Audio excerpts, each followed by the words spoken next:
Okay, so let's talk about solving inequalities by division. If you divide each side of an inequality by a positive number, then the inequality remains true.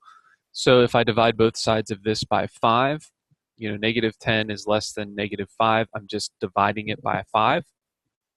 So if I divide 5 into both numbers, negative 2 is still less than negative 1. But notice the direction of the inequality remains the same. If you divide each side of an inequality by a negative number, the inequality symbol must change direction. So 15 is less than 18. If I divide by negative 3, I'm dividing by 3 and taking the opposite at the same time. So the inequality symbol must flip for the inequality statement to remain true.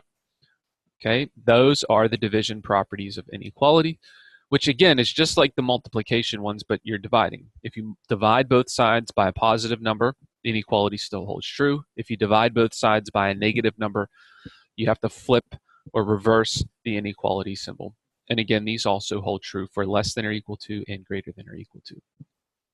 So I want to solve each of these inequalities and then graph them on a number line. 60t is greater than 8.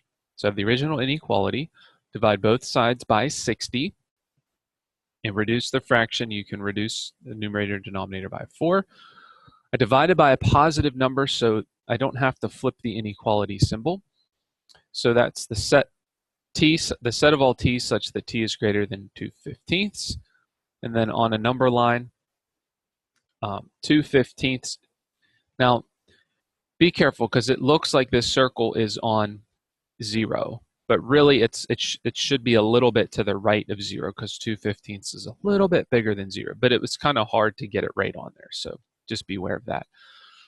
Okay, so this one, negative 7d, is less than or equal to 147. I'm going to divide both sides by negative 7, and since I'm dividing by 7 and a negative, I have to reverse the inequality symbol. So I get d is greater than or equal to negative 21. So the solution in set builder notation is the set of all d such that d is greater than or equal to negative 21. And then I put a closed circle on negative 21 and shade everything to the right.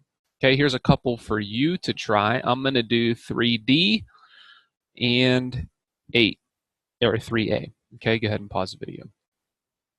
All right, we're back. So 3a, you have 8p is less than or equal to 58. Divide both sides by 8. Notice I'm dividing by a positive. So I do not reverse the inequality symbol. So you would have 29/4, which is p is less than or equal to 7 1/4 is what that would be as a mixed number. So if you're on a number line here, 7 1/4 would be right about there. So it's less than or equal to 7 1/4. Okay.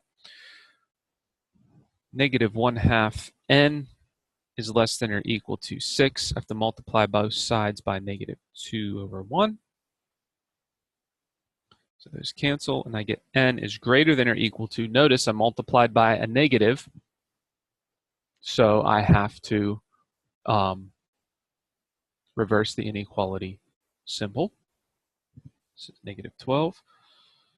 And that would be the set of all n such that n is greater than or equal to negative 12.